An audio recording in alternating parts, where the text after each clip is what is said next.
This is indeed quite a comprehensive and critical analysis of education and education policy in Sri Lanka. It will truly be and truly serve as a roadmap for education policymakers. And before we go forward with any comments from the audience, I would like to invite Dr. Prabha Manurathne to present a review of the publication. Dr. Manurathne is a senior lecturer at the University of Kelaniya and is also a director at the Center for Gender Equality and Equity at the University Grants Commission. Well, thank you, Kankuti, and I'm really sorry. I want to apologize first for being late, and second also, I just got the book yesterday, so I don't really have a very comprehensive set of responses to give you. This is partly because, as I explained when I was invited, that I just I've been in a series of, as you know, it's Women's Month, Women's History Month, and I've been in a series of Women's Day celebrations, including one this morning. Just in some ways exhausting to keep talking about the changes that we want to make in our society, in our culture. We spend a lot of time and energy trying to get people into conversation. You put in a lot of work, but honestly, I don't know how many policymakers will read your book.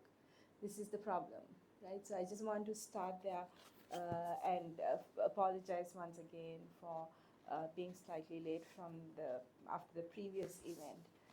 Having said that, and because I haven't really had the time to give any comprehensive comments on the report, what I will do is I will pick up on some of the things that you presented here today, and also what I did manage to look at as I was skimming through the report.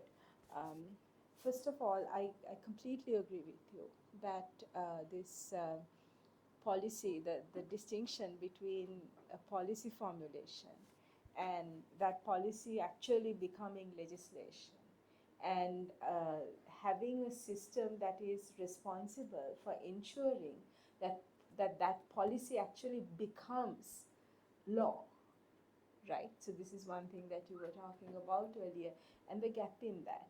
And I think that is a really interesting point that I hadn't really thought about it before, but when you said it like that, I think it's, as you said, we haven't had that in a long time. So I think that's a really important thing to keep in mind as we talk about policy reforms, because like you said, a lot of education policy, because education is a very attractive electoral demand and electoral interest in this country, right? Everybody's interested in what people are going, what a government, or not everybody, but many people are interested, right? There's a lot at stake in education in a country like Sri Lanka. So I think what you said is something very, very important, and the reason I think that is also the case is that on the one hand, we have a fairly healthy democratic system where we've been having regime changes now for the last, I don't know, say 2 decades or so. We've, give or take, we've been having elections. The governments have been changing. There's been an uprising, right? So there's a lot of the governance system itself is quite volatile. But for something like education and for a policy to actually begin to start showing results, it takes a long time, right? Especially something like education. When you propose a policy, if you actually get to the point of implementing it, then you still have to wait a long time before you can actually begin to see the results.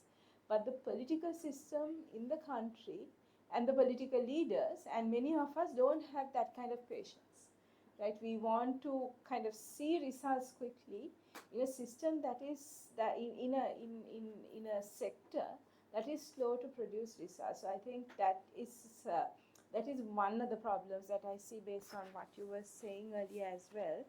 And I just want to kind of maybe go into that a little bit more and think more about it, because I think, like you said, you've said it several times here. As I was skimming through it, I saw that we do have fairly progressive policies. It's not like we don't have good policies, right? I mean, If you go all the way back to the Kannangara report, one of the rationales they give right at the beginning of the Kannangara report is that there is so much inequality in Sri Lankan society that the reason we need free education is that everyone can have access. Particularly, they talk about ethnicity. Right? It's sort of it's a remarkable document, either which way you look at it, whether you agree with whether you believe or agree with free education or not.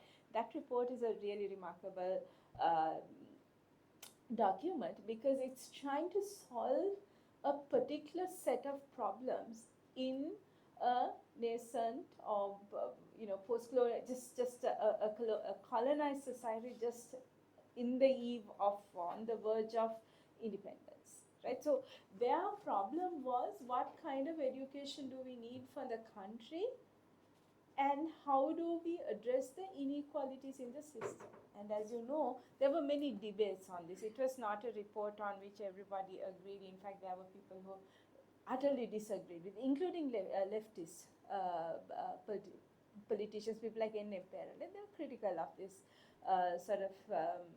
scholarship oriented as a whole literature on this. I don't want to waste everybody's time on that. But I do think that revisiting that moment is really important, because the idea of free education has framed how we understand education in this country. It's a very progressive idea.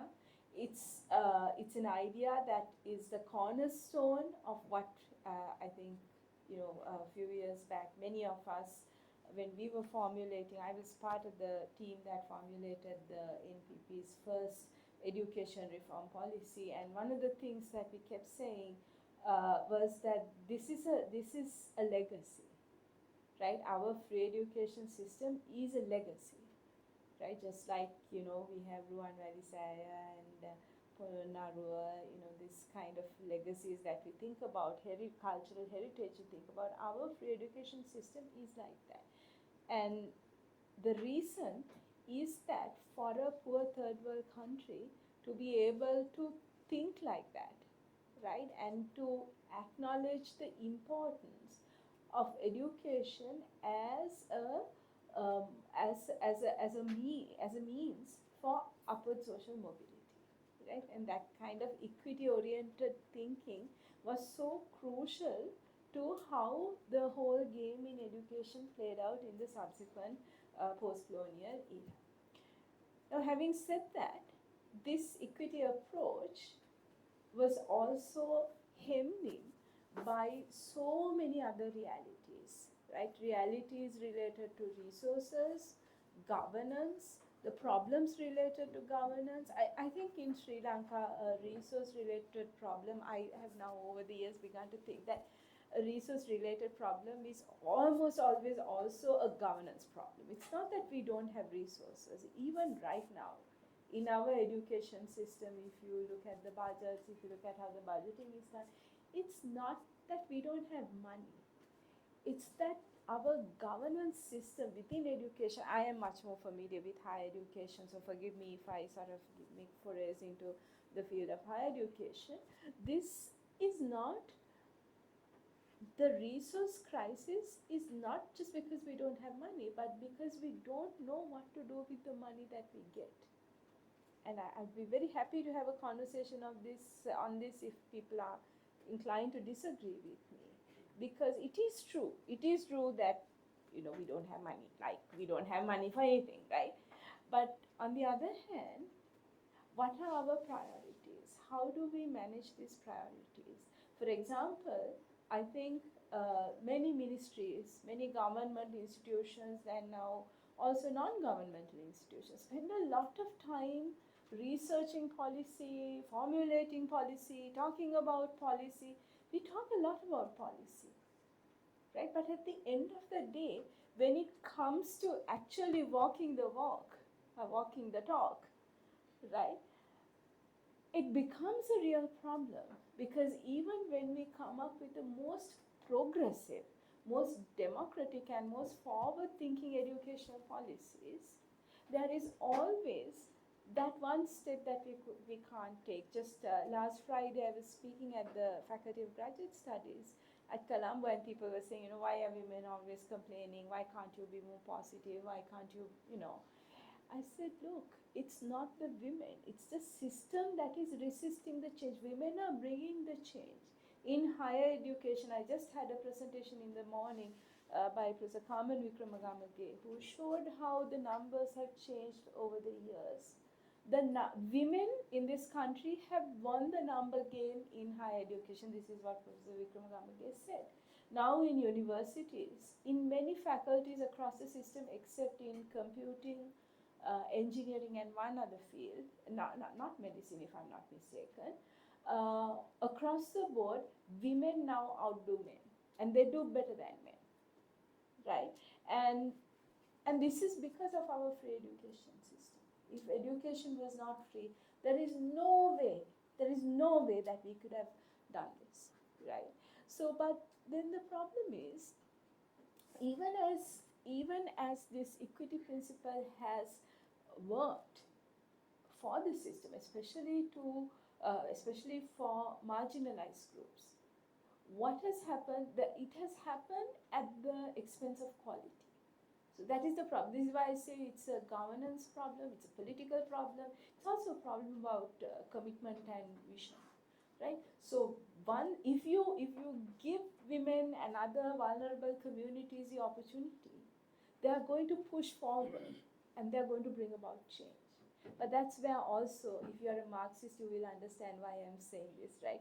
The change is happening very fast, but the social relations are not changing so fast. So the system is resisting the change that is taking place in our system, in part because of the market, and I'll get to that in a second, in part because of the market, but also in part because we are now bearing the fruits of the equity and inclusive principles that were introduced into our education system for decades. If you look at the early educators in this country, very, very, very forward-thinking, very smart people.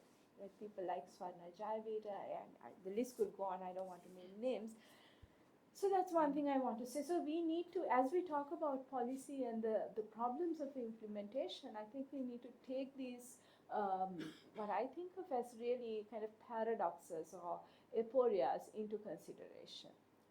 Then the other thing I think that is almost always so determining is the policy context. What is the context in which a certain policy is introduced? Right? It's tied to what you said and what I also mentioned earlier, the various political pressures and the supply pressures and the demand pressures, right, that kind of then determine the policy, right? So it's within a particular context that a particular policy is possible.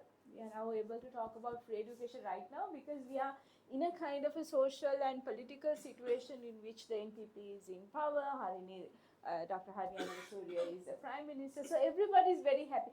People who are absolutely against educational equity just 1 year ago, everybody is happy for equity now, right? That is what politics does.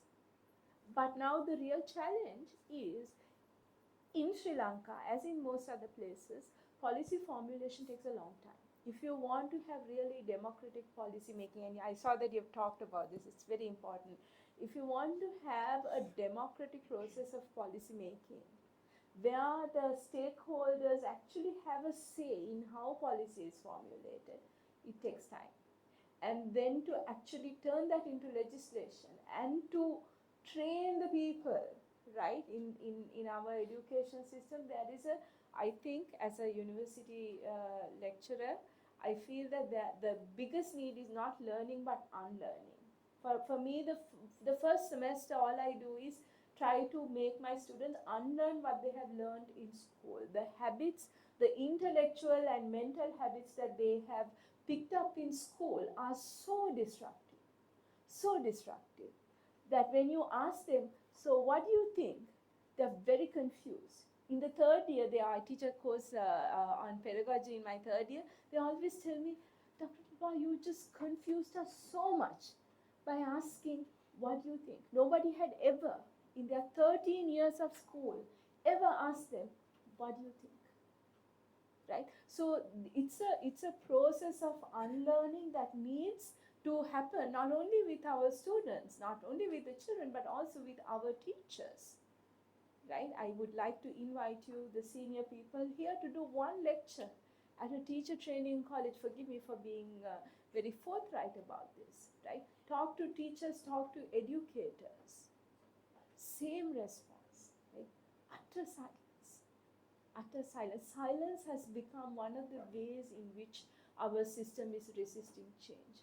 People just don't say anything. That's a way to get out of things, right? Because if you speak, you have to take a stance. So people just prefer to kind of not say anything at all. So I think these realities. So when you want to actually formulate a policy and then implement it, it's going to take time. And we don't have that kind of time. This is the other problem. Sri Lankan politics and the Sri Lankan society and the situation in Sri Lanka, as in the rest of the world, this is not just a Sri Lankan thing. I think this is true about the whole world, the entire world. The situation is so volatile that by the time we make the policy, as they say, by the time you boil the water, put the kettle, boil the water, and actually make the tea, right? By the time we actually make the policy, and then some party that is willing to implement the policy comes to power, gets the legislation through, things have changed, right? This is my experience because in somewhere in 2017, 18, we went around, as I said earlier, trying to formulate this education policy, and we were quite happy with what we had come up with. And then 2019 happened, and then COVID happened, and then 2022 happened, and then I moved away from that endeavor. And then when they turned back and they said, do you want to revisit this? I'm like, things have changed so much since the time we wrote that document to now, that how are we even going to begin? Because the very conditions of education changed with COVID, with the economic crisis, and the always looming threat of ethno-religious violence. Right? It's always there. So it's very volatile, right? So how do we, I think one of the challenges then, Dr. Balasooriya, is also how do we have a policy formulation and implementation process that is flexible enough to respond quickly to the changes that are taking place, but are not so crazy that it changes with every government that comes to power. We can't keep doing this. We can't keep changing the education policy every time a new government comes to power. I know the right direction is necessary. The changing direction is one thing, but then just ad hoc, people just doing what they think is right in an ad hoc way has been, I don't know if you would agree with me, but I feel like that is a part of the problem, right? So that's okay. Then the last point, I think I'm maybe running out of time, so I won't take too much of your time, but I do want to say, having said that, right, I also want to say, since the late 1970s, you talked about the neoliberalization of education. Even though at the policy level, there have been many shifts, right? We've been doing this differently. We've been saying, you just gave like so many names, Navodaya, No Child Left Behind, Lagama Pasala, so many, in so much language. What we have really been doing is defunding education, as you said. We have been defunding education. We have been defunding teacher training. And the teacher training system in this country now has failed abysmally. Even the trained teachers need a lot more input on teaching, pedagogy, ethics, so many aspects, right? So that has been happening. And school management. As you know, I don't think I need, if you have a child going to school, you know what I'm talking about, right? From starting with every time the government comes up with some cleaning program or anything, Shramadana program, anything, some abstract thing, parents have my the person who was driving the car, the others said, I'm sorry, I'm saying this in Sinhala, but he said, Madam, anger ridenowa, Madam, මොකද මේ දැන් මේ ශ්‍රම දාන දානවනේ ඉස්කෝලේ ගිහිල්ලා දුවගේ ඉස්කෝලේ කාණු කපනවා පුතාගේ ඉස්කෝලේ පේන් දාන්න තියෙනවා. And now, so this is an abstract idea that we need to make our environment clean, which is great, right? But the way that it plays out is that the burden of that cleaning up is then shifted to the parents. Right? That's just, for me, that's just bad management. Right? There has to be a much healthier way of doing this. Which brings me to the other point that I want to make. You mentioned 4 pillars: inclusivity and equity, relevance, quality, and efficiency. I think that's fantastic. But the question we probably also need to ask is, what do these terms mean in our system right now? What is relevance right now? Because the World Bank and other donor agencies will tell us that relevance is about the job market. Right? The relevance is about the job market. Relevance is not about here, in the way that it's conceived right now, relevance is not about teaching our children to survive if there is no electricity, if there is no fuel, and if there is no medicine. Right? We have all been through this now. After 2022, we have all been through this. Right? We are not teaching our children we are not giving the resources or the strength to be resilient to crisis. We are living a permanent crisis, but we think that the relevance of our education is somehow teaching children to do a job. How do you wrap your head around that? Right? How did we even come to accept this language? I think we need to really think about this. Inclusivity and equity, I'm really afraid, and these are my favorite terms in education, I'm really afraid that like relevance, these two might be co-opted. Quality is understood in terms of credentials, right? The number of certificates, the number of degree holders. How can you think of quality in terms of numbers? That doesn't even work, right? But that's all they look at the KPIs. Look at the KPIs formulated by universities. Look at the KPIs that are given by the World Bank. Right? The donor-driven KPIs. It's always numbers. It's always numbers. They never tell you the stories. The people who know the stories never get to tell their stories. Right? So I saw that you used a qualitative approach. This is really important. We really need qualitative researchers right now. I mean, that is not to say that we have enough numbers. The statistics is also pretty bad here. Right, in Sri Lanka, in the education system, the statistics is also pretty bad. It's not like the numbers are great, but the qualitative aspect of research is really undervalued in our, especially our research culture, where often people think that our research culture is dominated by scientists, and they tend to understand numbers better than stories. I'm from the English department, so I tend to think that stories and people's lived experiences are really, really important in trying to understand how things like quality, relevance, efficiency, right? How do we bring these to the ground? What do these really mean in real life, in the real lives of people? The other thing is meritocracy. Now we have created a meritocracy where we reward the people who are the cleverest, right? And I think you must have seen in the last election, this kind of reached crisis proportions when everyone was kind of trying to show off their credentials and the number of PhDs they had, and to the point of embarrassing, where everybody was trying to say, I'm very educated, right? Now, I'm not against educated people being in governance, but we have to understand that meritocracy comes with its own problems, right? What happens to all the people who can't pass multiple exams and get to universities and get degrees? Are they lesser human beings? Are they less intelligent? Is it their fault? Is it that they were stupid? Or is it that our children, the vast majority of our children actually have ended up in an education system that simply tests, at best, your ability to remember something and reproduce it, right? It's rote learning. I study history with my 12-year-old daughter. I start crying before her. We can't study that. We can't. It's too much. It's too much rote learning and too little. My daughter loves history.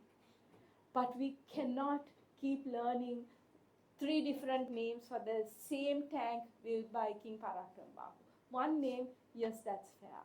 But 3 names, 2 names for the same tank from a 12-year child. What's she going to do with that? Right? Teach her the greatness that comes with building tanks for the people so that they can eat. Don't try to teach the names of tanks, right? And if you must, please teach 1 name. Don't teach 2. You don't need that when you're 12, right? The burden of education, you talked about the burden of education, is shifted entirely to children and parents and tuition classes, and now in the last few days on social media we have seen where that has gone, right? Corporal punishment that used to be a part of school has now come into tuition. I think it was always there. I think there's somebody, whoever who made the video was very smart about it, and now we are talking about this, right? So the problems of meritocracy is that it promotes a system where you have to pass exams no matter what. That the exams become the way that the value of a person is measured. That, ladies and gentlemen, my dear friends, is not right. We can't do that. We cannot do that. As a country, as a society, we cannot do that. That is not right. The other problem is that parents' social expectations. Children are very vulnerable because they have to do what their parents tell them. Right? We know this. Once upon a time, all of us have been children. Some of us must have been more obedient than others, but we have all been children, right? Children don't have a say in how the education system works. Children, even young people, even youth, even university students, when was the last time a department asked students, what do you want in your curriculum? They never ask. We never ask, right? They don't have a say in what they get to learn. And parental social expectations for education are tied to the meritocratic system that we have built up. It's becoming a monstrous system because the system is stagnant. Assessments are problematic. When assessments, we know that the A-level exam, the O-level exam, the Pahel Shishat, these are monstrous exams, right? We know it's a failing system, but we still measure the value of a child. And I struggle with this. I want my child to do well. I want my child to go to the university like every other mother. But the value of the child, the value of the person, their entire personality is being determined by this rhetoric of the meritocracy. And we need to rethink this. I think these are the big problems because I saw again that you had talked about the burden of education, what needs to shift, the curriculum revisions, but we also need to take this big picture, right? Need to take the big picture. Okay, I will end with something that you said that I thank you very much. It was a very thought-provoking presentation. You said something that, and then it's got me thinking about something. You said the OECD recommendation is 4 to 6% of the GDP for education, and you said we're not in a position to give 4 to 6 for education. Of course, Dr. Amarasooriya has kind of hinted that she's going to do this. Let's see. It would be fantastic. But the question we should be asking is, if the recommendation is 4 to 6%, and I think right now it's close to 2, maybe, percent of the GDP that is dedicated to education. The question we should be, as citizens of this country, the question we should be asking is, who is paying? Who is paying for the rest of it? Right? From that 2 to 4%, whose burden has it become? This is the question we need, because we are still, in spite of the abysmal situation in our education system, management, governance, all of that, we are still producing the literacy rates. We are still teaching the children. our children are still, and it's going down, it's declining, but they're still going to school, right? And if we want to at least kind of bring this to a level where it doesn't go further down, I think we need to be asking who is paying the price for the gap between what we are, how much we are funding the education, and the kind of results that our education system is producing. So with that, I would like to thank you once again for this research, and I would like to urge everyone who is part of this conversation to pay attention to whose labor is invisible, whose care work is invisible in our education system. We need to act now, otherwise everything else that we do will be in vain. Thank you very much once again for inviting me.